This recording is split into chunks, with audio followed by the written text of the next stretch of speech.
Emperati.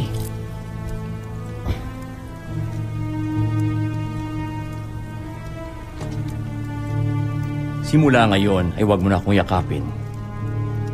Kahinaan yan. Anumang emosyon kagaya ng pagmamahal, lungkot at pag-iyak ay makakasira sa iyo. Ihusto mo ang iyong sarili at huwag mong tularan ang iyong ama. Hindi ko siya ama. Isa siyang taksil sa buong Bozan.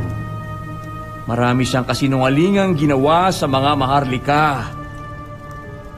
At ang mga alipin, niloko niya. Sige na, bumalik ka na sa iyong pag-aaral.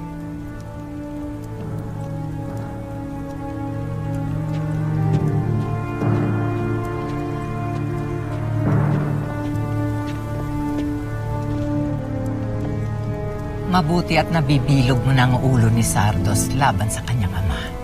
Balang araw, mapapakinabangan natin siya.